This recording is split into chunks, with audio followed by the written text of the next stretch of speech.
Islandborn by Junot, Diaz. Illustrated by Leo Espinosa.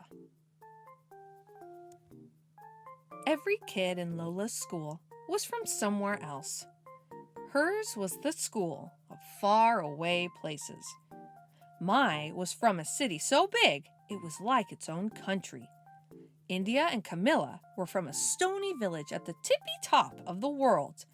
Mateo had lived in a desert so hot even the cactus fainted. Nu was born in a jungle famous for its tigers and its poets. And Lola was from the island. So when her teacher, Miss Obi, told the class, "Please draw a picture of the country you are originally from, your first country, and bring it in tomorrow," everyone got super excited. "I'm going to put in pyramids," said Dahlia. "And I'll draw a canal this long," Franklin said. "There's going to be a mongoose in mine!" Nelson yelled. Nelson always yelled. Everyone was talking about their drawings. Everyone but Lola. Lola, you see, loved to draw. But she had left the island when she was just a baby, so she didn't remember any of it. Lola raised her hand. She hated raising her hand almost as much as she hated Nelson's yelling. "Miss, what if you don't remember where you are from? What if you left before you could start remembering?" "No problema," Miss Obi said. "Are there people around you who do remember?" "Like my whole neighborhood," Lola said. "And they're always talking about the island." "Well then," Miss Obi started, "maybe," but Lola finished her sentence. "I should talk to everyone who does remember. I should draw from their memories." "That's a very good plan, Lola," Miss Obi said with a smile. Lola started feeling better about the assignment. But then she saw all the other kids chatting excitedly about what they were going to draw, and it made her sad. Everybody was remembering their first home. Even Nelson, who forgot everything. Nelson even forgot his last name once, for like an hour. Lola had always wanted to remember the island, but no matter how hard she tried, she never could.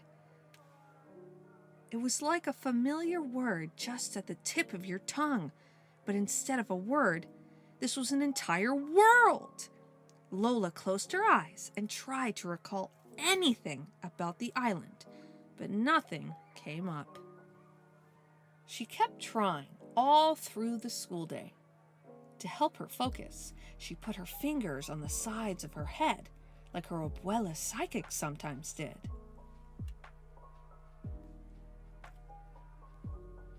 "Are you okay?"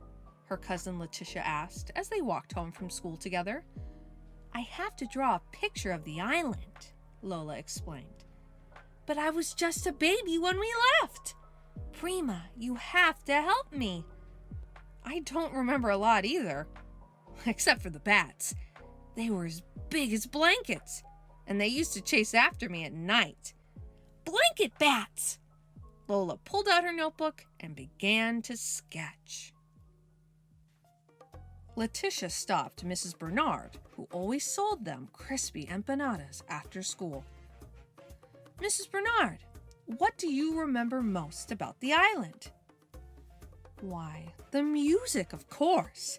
The whole country is like the inside of a guira, like the inside of a drum." "You mean like our neighborhood?" Lola said. The neighborhood had so much music, it was like a radio with a dial broken off. On the island, there's even more music. There's more music than air, and everyone is always dancing. Even in their sleep, people dance. Sleep dancing, Lola sketched. Letitia led Lola into the barber shop that her brother Jonathan owned. Lola has to do an assignment about the island. She needs to know what you remember most about it. Wepa, said Jonathan, laughing. The agua de coco. How wonderful it tastes when you drink it right from the coconut. Mr. Rodriguez sat up in the chair. And the mangoes that are the size of your head and so sweet, they make you want to cry? Lola said. She loved mangoes. That's it exactly. How much color there is, said the woman waiting with her son. Colorful cars, colorful houses, flowers everywhere. Even the people are like a rainbow. Every shade ever made. Like us in here? Lola said. Even more color, the woman said. Agua, mango heads, rainbow people. Lola was trying to keep up. The island sounds so beautiful. Why did we even leave? Well, it isn't all beautiful, the woman's son said. The heat is on you like 5 bullies. The oldest barber muttered, and other things. Like what? Lola wanted to ask, but the oldest barber had already turned away. In the lobby of their building, the cousins ran into Mr. Meir, the superintendent. Letitia called out, Hey, Mr. Meir, can you tell us what you most remember about the island? Nobody cares about that old stuff, Mr. Meir grumbled. Just be glad that you live here. Don't listen to him, Letitia said. Keep going and call me later if you need any help, okay? I will, Lola said. When Lola got into the elevator, she put her fingers on her temples and closed her eyes. Island, she called, like it was a cat. But like a cat, the island did not come. At home, Lola found her abuela at the kitchen table trying to finish a puzzle. Abuela loved puzzles. Abuela, I'm supposed to draw a picture of the island for school, but I don't remember it. Why don't I remember it? Hija, you were just a baby when you left, but the other kids remember. Just because you don't remember a place doesn't mean it's not in you. Will you tell me what you remember most? Lola asked. Of course. What I remember most is the beaches. Hija, our beaches are poetry. You know when you hear your favorite poem? That's how it is to be on our beaches. Fish jump from the waves into your lap. And at sunset, sometimes the dolphins will come out of the water and bow goodnight. And up north, where I'm from, there are even whales in the surf. Beach poetry, dolphins, surfing whales. Lola sketched as fast as she could. Lola's mother stuck her head in from the kitchen. Ia, what I remember most is the hurricane that hit the island right after you were born. Like the biggest, baddest wolf of all. It huffed and puffed and blew thousands of houses into the sky. Where were we? Lola asked, her eyes wide. We were hiding under the bed is where we were, Abuela said. That's right, her mother said. And you know what? You never cried once. You were such a brave little girl. I wish I could remember that, Lola sighed. Well, it happened, her mother said. You might not remember the island, but it remembers you. You should really talk to Mr. Meir, Abuela suggested. He knows more about the island than almost anybody. We tried asking him, Lola said, but he didn't want to help. Mr. Meir can be a little grouchy sometimes. Let me talk to Mrs. Meir. I bet you we can get him to help. Abuela called downstairs and shouted at Mrs. Mear, who then shouted at Mr. Mear. The old people were always shouting at each other. That's how they talked. Maybe Nelson was an old person in training. Go on down, Abuela said. Mr. Mear said he would try to help. Lola was a little nervous, but that didn't stop her from knocking on the super's door. Mrs. Mear let her in. Look how big you've gotten, Lola. Mr. Mear is in his workshop. Go right on in. Mr. Mear looked up from the contraption he was fixing. Your grandma says you've been interviewing people about the island. Lola nodded nervously. Yes, sir. It's for a class assignment. What have they told you? She flipped through her sketches. Blanket bats, more music than air, fruit that makes you cry, beach poems, and a hurricane like a wolf. I see, Mr. Mear said. So no one told you about the monster? Lola's eyes got wide. She shook her head no. Even those who know don't always want to talk about him. Mr. Mear turned toward the old warm map he had of the island. Our island has always been a beautiful place. It was when I was your age, and it is today. But even the most beautiful places can attract a monster. A long time ago, long before you were born, that's exactly what happened. A monster fell upon our poor island. For once, Lola's pencil didn't move. It was the most dreadful monster anyone had ever seen. The whole island was terrified, and no one could defeat it. It was just too strong. For 30 years, the monster did as it pleased. It could destroy an entire town with a single word and make a whole family disappear simply by looking at it. Lola's curly hair was uncurling with fear.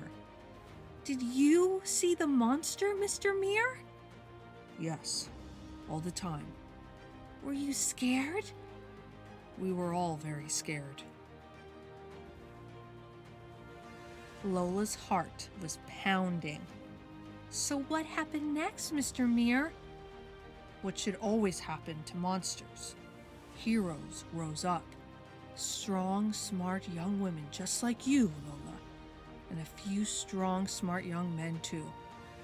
They got tired of being afraid and fought the monster. What a titanic battle that was. The whole island shook from their struggle.